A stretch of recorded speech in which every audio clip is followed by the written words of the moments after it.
Muhammadu Buhari has expressed support for the ongoing competency test for teachers in Kaduna State.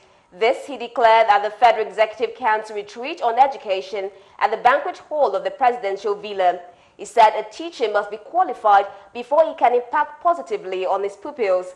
State House correspondent Nabuchi Okin Nabuchi sends in the report. The poor state of Nigeria's education sector was again brought to the fore when thousands of school teachers failed a competency test conducted by the Kaduna state government. Governor Nasir El-Rufai had planned to relieve 22,000 teachers who failed his competency test of their duties, an action which has been widely criticized. But President Muhammadu Buhari, whose task in this retreat was to set the tone for deliberations at the presidential retreat, rather threw his weight behind Governor El-Rufai, saying what the governor is doing ought to have been done 10 years ago. The president says it is regrettable that teachers who are meant to impart knowledge are failing tests meant for their pupils. When he went, he couldn't differentiate between the students or the children and the teachers. And what El-Rufai is trying to do now is exactly what that man told me about 10 years ago. It is a very, very serious situation. When teachers cannot pass the exam, they are supposed to teach the children, to pass. He also lamented increasing number of out-of-school children, saying government is determined to revitalize the education sector in order to make it viable and of global standard. The significance of this summit is obvious. We cannot progress beyond the level and standard of our education. Today, it is those who acquire the most qualitative education, equipped with requisite skills and training, and empowered with practical know-how that are leading the rest. Minister of Education Adamu, who identified poor funding as the bane of Nigeria's educational development, disclosed that the sector needs an annual budgetary allocation of 4.2 trillion naira to turn things around for the sector. An example of our failure in education is the fact that we miserably failed to meet the Millennium Development Goals. And it is our hope that with this effort that is starting today, we'll be able to attain the SDGs. Incoherent policy, poor quality, an inadequate number of teachers, infrastructure decay, dwindling reading culture are some of the challenges highlighted by speakers at the retreat. To produce middle-level and high-level manpower with the requisite skills and knowledge needed to play an active role in the country's drive to prosperity, growth, and the desired change. Nigerians are yearning for a drastic overhaul. President Muhammadu Buhari, please and please wipe away our tears in education. Thank you. The theme of the retreat is education sector in Nigeria, challenges and prospects. And now the president of the Nigerian Senate, Bukola Saraki, says the management and staff of the National Assembly remain very key drivers in the effective running of the Nigerian legislature. Speaking at the occasion of the official unveiling and presentation of the Code of Ethics of the National Assembly Monday, Senator Saraki said quality service delivery by staff of the National Assembly remains very crucial in the running of the Nigerian legislature, and having a document in the form of the Code of Ethics is important. Represented by Senator Einaya Baribe, the president of the Senate said the supposed lack of adherence to laid-down Code of Ethics had over time been largely responsible for the perceived breach of trust between members of the public and the elective representative. And we say, do as I do, and yet we do not do that thing that we are supposed to do.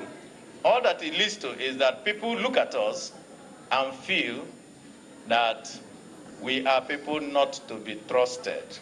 And this lack of trust between the electorate and the people who have been elected and people who are in offices is what has led to a lot of problems in Nigeria today. Earlier in his welcome speech, the clerk to the National Assembly, Mohammed Sani Omolori, said the National Assembly remains committed to ensuring it has quality workforce that adhere to the rules of engagement of the public service to ensure quality service delivery. We needed very competent and well-grounded staff, of course, and that is key to the realization of our overall objectives in the formulation and implementation of service goals.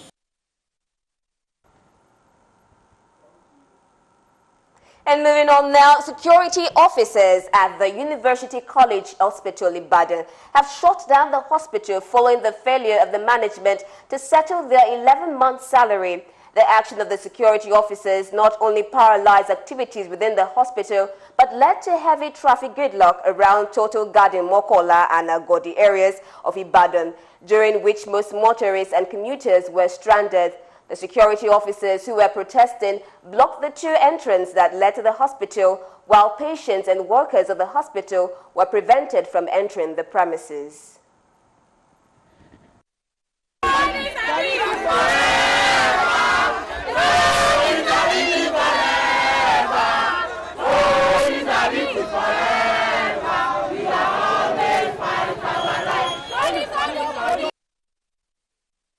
Most worrisome are some elderly outpatients of the hospital who were subjected to a lot of agony as the protesting officers refused to allow them to enter the hospital.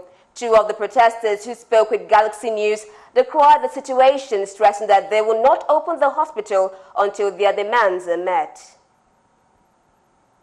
The whole of 12 months salary, both cleaners, we are different security that manages this Please, we are appealing to the government and the CMD and all the management of the UCA that they should pay the money because we are so. Last week they pay only one. That is why we stay here today now. We don't know because now 9 months they owe us. They pay one. Whether now January or February, nobody knows. Also, some union leaders as well as other workers at the hospital expressed serious concern about the development, stressing that they have not experienced such in the hospital and therefore urged the management to intervene on time in the interest of their patients. No, when I just said that it is our custom in this country to mess everything up. It is our custom not to do things right. It is our custom to frustrate people's efforts. Now, if the university knows they have to pay their salary, why don't they pay their salary? After all, they are collecting the allocation from the federal government. A hungry man is an angry man. I think that is the main reason why you see all these things.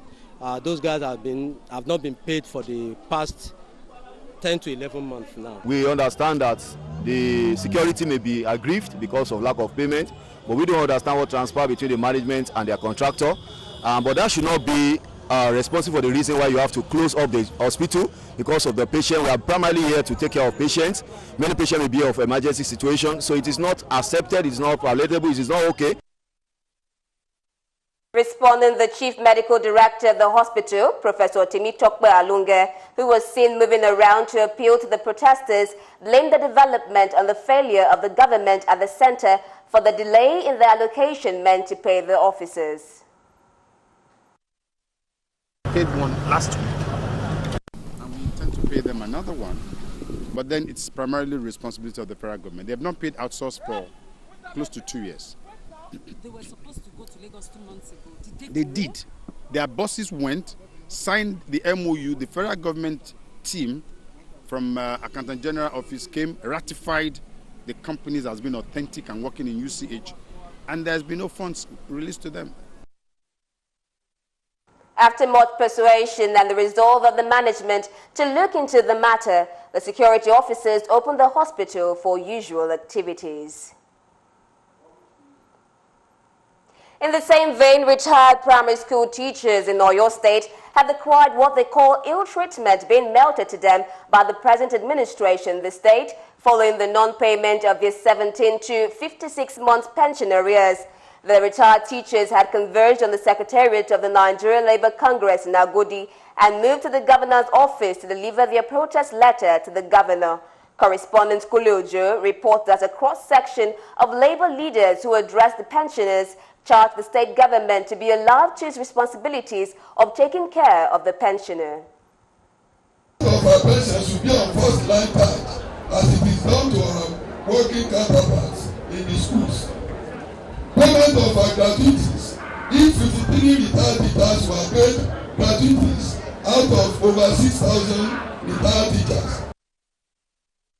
The leaders and members of the union who spoke with Galaxy News stated that they could no longer take care of their health and other needs due to neglect from government, adding that all plea to get government attention have proved abortive.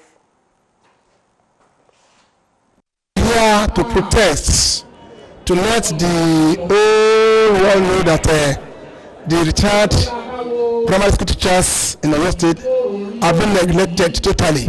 Many, they have children in the school. Many, they are still in the rented apartments. Then many are suffering from different types of ailments that every Monday needs to be buying drugs. Very high and disheartening. We are passing through a very bad situation, and we don't know the reason why this one is happening. Since 2011, July, we have retired. The government is owing us 17 months. Corroborating the position of other speakers, the Secretary of the Nigerian Union of Pensioners in the Southwest, Comrade Segun Abata, accused the Oyo State government of insensitivity, adding that his members in the state are suffering. These are people that are owed between 17 to 56 months. Several letters have gone from our union to this government since 2011. It is important to inform you that this government has the knack of not replying our letters nor acknowledge it. Still to come, students, police clash in Ibadan. Details of this and many more coming up shortly. Do stay tuned. Agriculture, more plantation in Ibadan, where policemen from the state command fought their 10 by students of the college to open the institution for academic activities. Two staff of the Institute of Agriculture, Research and Training, more plantation in Ibadan, were shot while 7 others were seriously injured. Our correspondents learned that the students, after their meeting, had resolved to stage a protest today against their continuous stay at home and hoped to force the management of the college to open for academic activities. In the course of the crisis, policemen were said to have entered the campus as well as the premises of the Institute of Agriculture, Research and Training, which is close to the campus, and arrested some people, including workers of the institute. I was at the sports. What really happened was that the students were making a peaceful demonstration, though they blocked the road. But the policemen, they were there. But suddenly, the police started shooting sporadically. What do I call it? Tear gas. The tear gas, everybody. I was even there, I was embarrassed. I was harassed. Because when I went to the DPO, I said, DPO, this is my identity. Of our staff were brutalized, which they were also detained. I'm in my office this morning, so I went out to go and get something at the main gate. I'm on my way coming back to enter the gate. I just let the police officer. They are just shooting through the stone. The next thing that I just see one police officer. I just they carry the gun, so break the gun on my head. The one just catch me, take the blow and the stick just beating me down. Speaking on the incident, the executive director of the institute, Professor Alabi Adediran, confirmed the reports that policemen entered the institute and molested some of his staff, adding that 2 staffs were hit by a stray bullet. We were aware that students were on the rampage, shouting and, demonstrating. When I came back, I was told that the police entered into our premises and started shooting. And to be sincere, I want to say that 2 of our staff were involved. That means attacked. What really happened was that the stray bullet hit the two of them.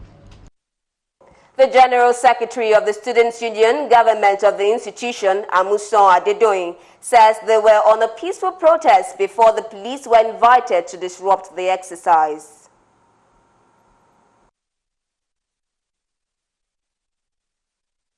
Well, the college has been closed down for 3 weeks before, precisely on the 23rd of August 2017. That's when the school was closed down. So we decided to embark on a peaceful protest this morning to just make our aggravations known to the world. And during the protest, police just came. They told us to move and told them, sir, we are as peaceful as possible. We have not destroyed anything so far. And probably they made a call. I don't know who they called. So after they called, they just started tear gassing us and shooting live ammo at us. In fact, as evidence, we have some of these things they shot at us kept in our hostel. Already, mobile policemen have taken over the institution while the students are bent on the opening of the institution, which has been closed down since August 22nd this year. And away from that, the Chairman House Committee on Education, Delta State House of Assembly, Honorable Angela Nwaka, has charged commissioners in the state to find means of generating funds and not to partake in frivolous spending. He made the remarks at the budget defense of the Ministry of Education under the Commissioner for Basic Education. Addressing the Commissioner and Permanent Secretaries, the committee chairman spoke on the need to improve the state internally generated revenue. Then, I was thinking about something different to increase our IGR. I think we should start looking into something different, because this is all what we have looked in the past, and we have found ourselves in this position. So, on the allegation of the controversial 289 million naira used by the ministry without appropriation, a member of the committee urges the commissioner to account for the money as he spoke on the budget. Offense. It's an offense, and that too is punishable by law. So we would like to know where that 289 million naira is, whether it's locked up in a bank and accruing interest.